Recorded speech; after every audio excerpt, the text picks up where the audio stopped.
Hi friends, మీకు కనుక ఈ వీడియో నచ్చినట్లయితే తప్పకుండా లైక్ చేయండి.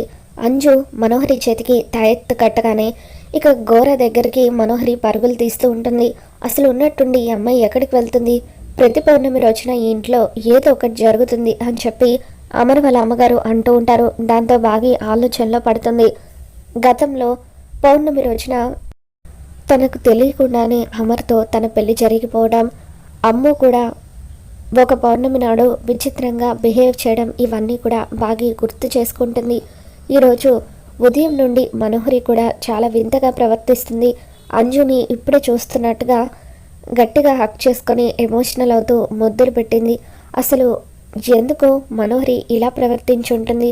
ఒకసారి మనోహరిని ఫాలో అయితే అసలు తను ఎక్కడికి వెళ్తుందో తెలుస్తుంది అని చెప్పి బాగి మనోహరిని ఫాలో అవుతూ తన వెనకాలే వెళ్తూ ఉంటుంది.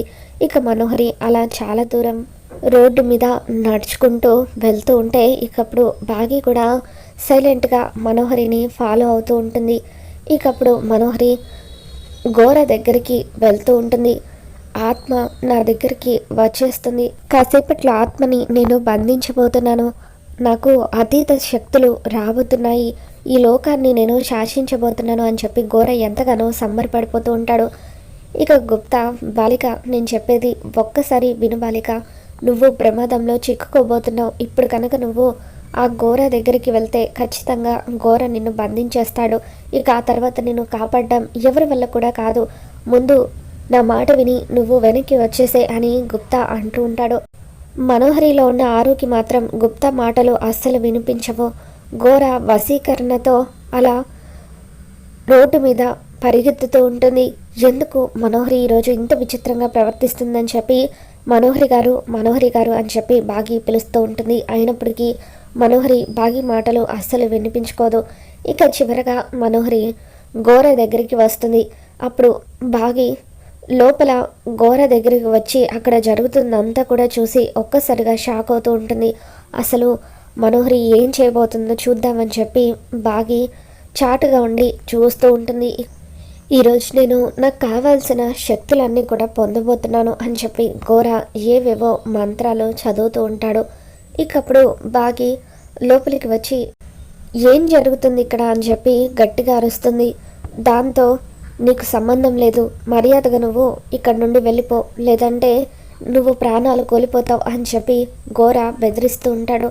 దాంతో బాగి ఘోర మాటలు పట్టించుకోకుండా ఒకసారి అమ్ముని ఇలాగే వశీకరణ చేసి కొండ మీదకు తీసుకువెళ్ళావు. ఆయన కనుక తెలిస్తే నీ ప్రాణాలు తీస్తారు. మనోహరి మా ఇంటి మనిషి, నువ్వు మనోహరిని ఏం చేయాలనుకుంటున్నావని చెప్పి బాగి రండి మనోహరి గారు, మనం ఇక్కడ నుండి వెళ్ళిపోదాం అని చెప్పి తన చేతికున్న తాయెత్తుని పీకి విసిరేస్తుంది. ఇక దాంతో ఘోర నువ్వు తప్పు చేస్తున్నా, మర్యాదగా నాకు అడ్డు తప్పుకో అని అంటూ ఉంటాడు. ఒక్కసారిగా బాగి మనోహరి చేతికున్న తాయెత్తుని పీకి విసిరి కొట్టడంతో ఆరు స్పృహలోకి వచ్చి మిస్ అమ్మ అని చెప్పి పద మనం వెంటనే ఇక్కడ నుండి వెళ్ళిపోవాలంటూ బాగిని తీసుకొని ఇంటికి తిరిగి వచ్చేస్తుంది. ఈ మిస్సమ్మ వల్ల నా ప్లాన్ అంతా కూడా చెడిపోయింది. నోటి వరకు వచ్చిన అన్నాన్ని ఎవరో లాగేసుకున్నట్టుగా అనిపిస్తుంది అని చెప్పి ఘోర గట్టిగా అరుస్తూ ఉంటాడు. మనోహరిలో ఉన్న ఆరు బాగిని తీసుకొని ఇంటికి వచ్చేస్తుంది. అసలు మీకు ఏమైంది మనోహరి గారు? ఎందుకు రోడ్డు వెంట అలా పరుగులు తీశారు? ఎందుకు ఆ ఘోర దగ్గరికి వెళ్ళారు అని అంటూ ఉంటే అప్పుడు మనోహరి ఏమో మిస్ అమ్మ, ఈరోజు అసలు నేను అక్కడికి ఎందుకు వెళ్ళానో కూడా నాకు తెలియలేదు. అంతా నా ప్రమేయం లేకుండా జరిగిపోయింది. నాకు బాగా తలనొప్పిగా ఉంది, నేను గదిలోకి వెళ్ళి రెస్ట్ తీసుకుంటాను అని చెప్పి మనోహరిలో ఉన్న ఆరు గదిలోకి వెళ్ళి రెస్ట్ తీసుకుంటుంది. ఏంటో ఈరోజు అంతా విచిత్రంగా జరుగుతుంది. అసలు పౌర్ణమి రోజున ఏం జరుగుతుందో అర్థం కావట్లేదు అని బాగి అనుకుంటుంది. తర్వాత మనోహరిలో ఉన్న ఆరు దగ్గరికి గుప్తా వస్తాడు. బాలిక, నేను చెప్పిన మాట వినిపించుకోకుండా నువ్వు నీ పిల్ల పిచ్చుక చేత తాయెత్తుని కట్టించుకున్నావు. సమయానికి నీ సోదరి రక్షించింది కాబట్టి సరిపోయింది, లేదంటే ఈరోజు ఆ ఘోర నిన్ను బంధించి ఉండేవాడు అని చెప్పి అంటూ ఉంటే నా కుటుంబం నాకు తోడుగా ఉండగా నాకేమవుతుంది గుప్తా గారు? నా కుటుంబమే నాకు బలం అని చెప్పి ఆరు అంటూ ఉంటుంది. ఇక ఈ శరీరంలో ఉంది చాలు, నువ్వు తెలుసుకోవాలనుకున్న రహస్యాలు అన్నీ తెలుసుకున్నావు కదా, మర్యాదగా ఈ శరీరంలో నుండి బయటకు వచ్చేసాయని గుప్తా అంటూ ఉంటాడు. లేదు గుప్తా గారు, నేను చీకటి పడేంత వరకు ఈ శరీరంలో నుండి బయటకు రాను. పౌర్ణమికి ఒక్కసారి మాత్రమే నేను ఏదో ఒక శరీరంలోకి ప్రవేశించి నా వాళ్ళను తాకగలుగుతాను. పిల్లలు స్కూల్ నుండి వచ్చిన తర్వాత వాళ్ళను ప్రేమగా దగ్గరికి తీసుకొని వాళ్లకు నా చేత్తో గోరు ముద్దలు తినిపించి పడుకోబెట్టి అప్పుడు నేను ఈ శరీరంలో నుండి బయటకు వస్తాను గుప్తా గారు అని చెప్పి ఆరు అంటూ ఉంటుంది.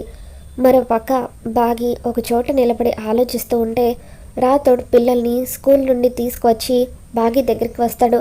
పిల్లలు మీరు ఫ్రెష్ అయ్యి రండి అంటూ రాథోడ్ వాళ్ళని గదిలోకి పంపించేసిన తర్వాత మిస్సమ్మ నీతో నేను కొంచెం మాట్లాడాలి రా అంటూ బాగిని రాథోడ్ పక్కకు తీసుకొని వెళ్తాడు. రాథోడ్ ఈరోజు ఏం జరిగిందో తెలుసా? అంజు మనోహరికి తాయెత్తు కట్టింది.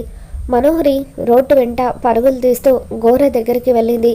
ఆ గోర మనోహరిని ఒక చోట కూర్చోబెట్టి ఏవేవో మంత్రాలు చదువుతున్నాడు అని చెప్పి అంటూ ఉంటే అప్పుడు రాథోడ్ ఉదయం నుండి నేను కూడా ఈ విషయం నీతో చెప్పాలనుకుంటున్నాను మిస్సమ్మ.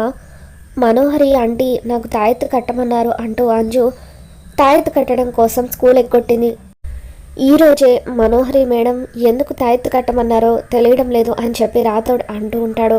ఈరోజు పౌర్ణమి రాథోడ్, మనోహరి ఆ తాయెత్తుని కట్టమని చెప్పిందంటే ఖచ్చితంగా దాని వెనుక ఏదో ఒక కారణం ఉండే ఉంటుంది. నేను అనుకున్నది కరెక్ట్ అయితే మనోహరి ఆ గోరతో కలిసి ఖచ్చితంగా ఏదో ప్లాన్ చేస్తుంది రాథోడ్. అదేంటో తెలియడం లేదు, ఎలాగైనా సరే తెలుసుకోవాలని బాగి అంటూ ఉంటుంది.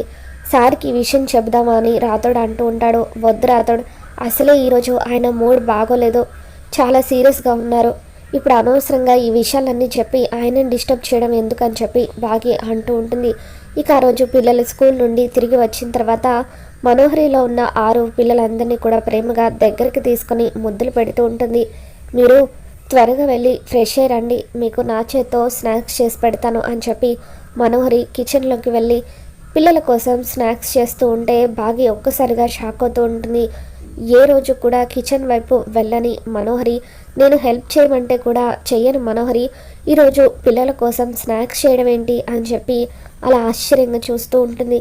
ఇక పిల్లలు వచ్చి ఆ స్నాక్స్ తింటూ ఇవి అచ్చం అమ్మ చేసిన స్నాక్స్ లాగే ఉన్నాయి, చాలా థ్యాంక్స్ ఆంటీ అని చెప్పి అంటూ ఉంటారు. మనోహరి గారు, మీకు అసలు వంటే రాదు కదా, మరి ఈ స్నాక్స్ ఎలా చేశారు అని చెప్పి బాగి ప్రశ్నిస్తుంది. అదేం ప్రశ్న మిస్ అమ్మ, నా ఫ్రెండ్ 6 దగ్గరే నేను ఈ వంటని నేర్చుకున్నాను. ఈరోజు పిల్లలకు నా చేత్తో వండి పెట్టాలనిపించింది, అందుకే చేస్తున్నాను అని చెప్పి మనోహరి అంటూ ఉంటుంది. ఇక దాంతో అమర్ వాళ్ళ అమ్మ నాన్న కూడా ఆనందపడిపోతూ ఉంటారు. ఈ మనోహరి బుద్ధి ఎప్పుడు ఇలాగే ఉంటే ఇంట్లో అసలు సమస్యలు రావని చెప్పి అమర్ వాళ్ళ అమ్మ నాన్న అనుకుంటారు. ఇక బాగీకి మాత్రం మనోహరి ప్రవర్తన విచిత్రంగా అనిపిస్తుంది. పదండి పిల్లలు, ఈరోజు నేనే మీకు కథలు చెబుతూ పడుకోబెడతాను అని మనోహరి పిల్లల్ని గదిలోకి తీసుకువెళ్ళి పడుకోబెడుతుంది. ఇక అలా పౌర్ణమి గడియలు ముగుస్తూ ఉండడంతో కాసేపట్లో పౌర్ణమి గడియలు ముగిపోతున్నాయి. నా పిల్లల్ని మళ్ళీ నేను ఎప్పుడు చూసుకుంటానో ఏంటో, గుప్తా గారు ఎప్పుడు నన్ను తీసుకువెళ్తారో తెలీదు అని చెప్పి పిల్లల్ని మనోహరిలో ఉన్న 6 పడుకోబెట్టిన తర్వాత మనోహరి శరీరంలో నుండి 6 బయటకు వచ్చేస్తుంది. గుమ్మం దగ్గర నిలబడి అలా పిల్లల్ని చూస్తూ ఎంతగానో బాధపడిపోతూ ఉంటుంది. ఇక అర్ధరాత్రి పూట పిల్లల గది దగ్గర 6ని చూసి బాగి ఒక్కసారిగా షాక్ అవుతుంది. 6ని బాగి చూడడం గుప్తా గమనిస్తాడు. ఈ బాలిక తన సోదరికి దొరికేసింది, ఇప్పుడు ఏం సమాధానం చెబుతుందో అని చెప్పి 6 దగ్గరికి వచ్చి, బాలిక నువ్వు ఇక్కడ ఉండడం నీ సోదరి మిస్సమ్మ చూసేసింది, ఇప్పుడు తను నిన్ను ప్రశ్నిస్తే ఏం సమాధానం చెబుతావని చెప్పి అడుగుతూ ఉంటాడు. ఇక తర్వాత 6 ఏమీ తెలియనట్టుగా గార్డెన్లోకి వచ్చేస్తూ ఉంటే బాగి కూడా 6 వెనకాలే వచ్చేస్తుంది. అక్క, ఈ టైంలో నా పిల్లల దగ్గర నీకేం పనక్క అని చెప్పి 6ని బాగి నిలదీస్తూ ఉంటుంది. అడుగు బాలిక, నీ ప్రశ్నలను సంధింపుము అని చెప్పి గుప్తా అంటూ ఉంటాడు. ఇప్పుడు తను అడిగే ప్రశ్నకు నువ్వేం సమాధానం చెబుతావని గుప్తా అంటూ ఉంటే ఇకప్పుడు 6 ఏం మాట్లాడకుండా మౌనంగా ఉండిపోతుంది. చెప్పండి అక్క, ఈ ఇంటికి మీకు ఏం సంబంధం, ఎప్పుడు చూసినా ఈ ఇంట్లోనే ఉంటారు, ఈ ఇంటి చుట్టే తిరుగుతారు. పిల్లలు ఎప్పుడు కనిపించినా కూడా పిల్లల్ని చూసి ఏదో మీ పిల్లలు అన్నట్టుగా ఎమోషనల్ అవుతారు.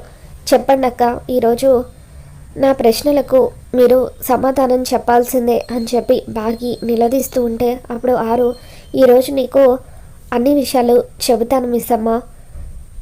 నేను ఈ ఇంటి మొదటి కోడల్ని, ఆ పిల్లల తల్లిని, యాక్సిడెంట్లో చనిపోయిన ఆయన మొదటి భార్యని అని చెప్పి ఆరు అంటూ ఉంటుంది. దాంతో బాకి ఒక్కసారిగా షాక్ అవుతుంది. నువ్వు నమ్మినా నమ్మకపోయినా నేను చెప్పేది నిజం మిస్ అమ్మ. ఈ ఇంటి మొదటి కోడల్ని నేనే అని చెప్పి ఆరు అంటూ ఉంటే అప్పుడు బాగి ఒక్కసారిగా అలా షాక్లో చూస్తూ ఉండిపోతూ గట్టిగా పగలబడి నవ్వుతూ ఉంటుంది. మీ కంటికి నేను మరి ఎలా కనిపిస్తున్నానక్క, మీరు జోక్స్ కూడా బాగానే వేస్తున్నారు అని చెప్పి బాగి అంటూ ఉంటుంది.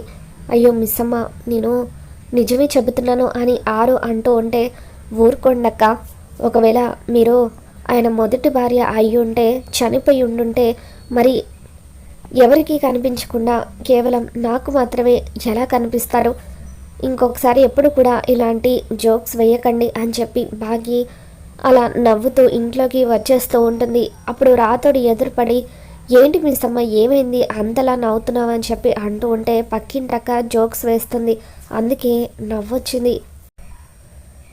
అక్క భలే జోక్స్ వేస్తుంది తెలుసా అని చెప్పి బాగి అంటూ ఉంటే అప్పుడు రాతోడు, మిస్ అమ్మ మీ అక్క అంటే నీకు ప్రేమ ఉండొచ్చు కానీ మరీ ఇంతలా తనని ఊహించుకునే అంత ప్రేమ ఉందని ఈ మధ్య తెలిసిందని చెప్పి రాతోడు అంటూ ఉంటాడు. ఊహించుకోవడం ఏంటి రాతోడు, నేను చెప్పేది పక్కింటి అక్క గురించి అని బాగి అంటూ ఉంటుంది. అక్కడ ఎవరు లేరు కదా మిస్ అమ్మ అని రాతోడు అంటాడు. అదేంటి, ప్రతిరోజు కూడా నేను అక్కతో గార్డెన్లోనే మాట్లాడుతాను కదా అని చెప్పి బాగి అంటూ ఉంటుంది.